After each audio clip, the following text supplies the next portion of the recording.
Jangan kerana satu kebaikan, kita membuka pintu kepada 3 atau 4 kejahatan yang lain.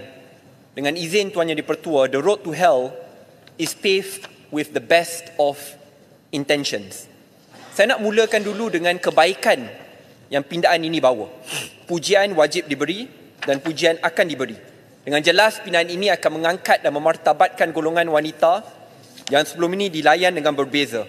Wanita yang warga negara Malaysia melahirkan anak Malaysia di luar negara tetapi dinafikan haknya hanya kerana gendernya. Dan kini dengan pindaan ini statusnya akan dikembalikan dan akan dapat layanan yang adil. Pindaan ini saya setuju dan sokong 100%. Saya juga perlu memuji Yang Berhormat Menteri secara peribadi kerana sebelum pindaan ini dibuat pun, sebelum dibawa ke Dewan ini, layanan kepada mereka baik. Satu persatu permohonan mereka telah pun diluluskan dan mendapat perhatian menteri. Bukan setakat wanita, saya sebagai ahli Parlimen MUA banyak menghantar permohonan di dalam dan juga di luar kawasan saya yang mendapat perhatian menteri dan balasan. Agak sukar untuk menteri cepat jawab surat satu per satu. Dan perkara ini wajar mendapat pujian. Itu pujian bagi pindaan dan kepada Yang Berhormat Menteri. Kini tiba kritikan yang membina. Saya dengan izin ingin menjawab sahabat saya, iaitu Yang Berhormat Segambut. Saya mendengar dan meneliti ucapannya di mana beliau berkatakan, the women are watching, wanita di luar sana sedang memerhati dan kalau tidak sokong akan ada akibat dan kesannya. Saya ingin menjawab bukan sebagai Syed Saddiq ataupun ahli Parlimen MUA, tetapi untuk membawa suara lebih 112 NGO dan lebih 84 individu berpengaruh.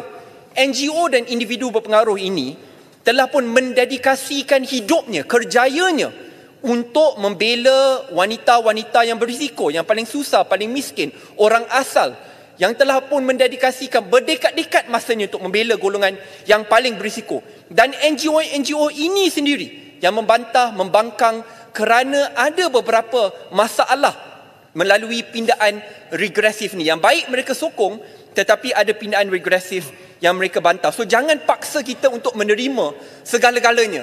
Yang baik boleh kita terima, yang tidak baik boleh kita bangkang supaya boleh diteliti dan ditambah baik. Apa masalah di sini? Saya mulakan. Ya betul, wanita akan dapat pembelaannya, tetapi kumpulan yang paling berisiko akan dapat akibat padahnya. Mana kumpulan berisiko ini? Sebelum pindaan ini dibawa ke Parlimen, anak PR akan mendapat IC biru. Kita perlu faham, ini mungkin kata yang agak sensitif. Oh, tapi anak PR ini maksudnya mereka bukan warga negara Malaysia lah. Tidak ada kesetiaan di Malaysia. Saya nak bangkitkan individu-individu yang banyak datang ke pusat khidmat Parlimen saya. Mereka ini yang kadang-kadang tidak ada kewarganegaraan adalah kerana isu birokrasi. Mereka datang walhal telah menetap, bekerja, melahirkan anak di Malaysia melebihi 40 ke 50 tahun. Tetapi nasib mereka tidak mendapat pembelaan yang sewajarnya. Kita dah dengar tadi beberapa ahli Parlimen Sabah dan Sarawak bangkitkan orang asal di kawasan mereka. Tetapi tanpa pindaan ini, sekurang-kurangnya anak mereka secara automatik akan diberikan IC biru. Dengan itu, sekurang-kurangnya anak mereka akan mendapat pembelaan yang sewajarnya. Kenapa IC biru ini penting? Kerana ini melibatkan pembelaan kepada isu pendidikan, kesihatan, kebajikan, perkara asas.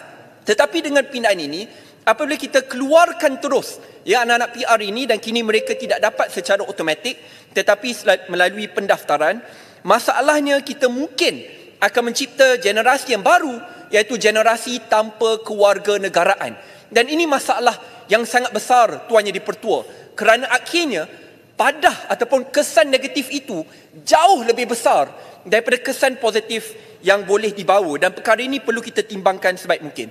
Saya nak jawab, saya faham dan saya kata niat saya rasa Yang Berhormat Menteri sangat baik. Kerana Yang Berhormat Menteri tanpa gagal dalam bab case by case memang dia cepat jawab. Dan perkara itu wajib dipuji. Tetapi adakah perkara ini akan kekal selama-lamanya? Kalau ada perubahan, apa akan berlaku?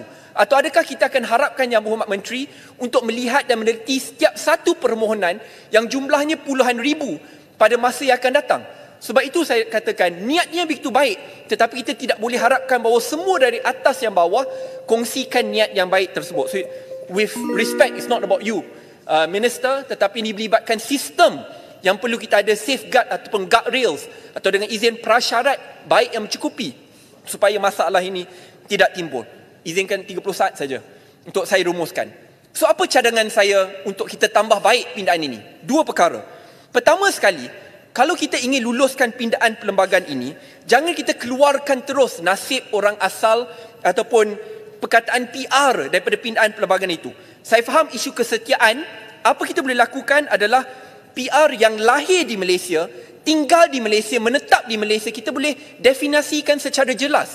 Maksudnya mereka yang betul-betul setia itu akan kekal, dan mereka yang ingin menggunakan klausa itu untuk isu mereka, kita boleh keluarkan. So we can specify dengan izin. Itu yang pertama. Atau yang kedua, apa kita boleh buat adalah untuk luluskan pindaan bagi golongan ibu dan tangguhkan pindaan regresif yang lain selagi kita belum dapat perincikan guardrails ataupun safeguard, supaya walaupun nyambut menteri yang baik sudah tidak ada, tetapi sistem itu dapat kita tambah baik melalui safeguard, melalui pindaan perlembagaan ini. Dua cadangan saya, itu rumusan saya. Terima kasih Tuan Yang di-Pertua. Itu pandangan daripada MUA.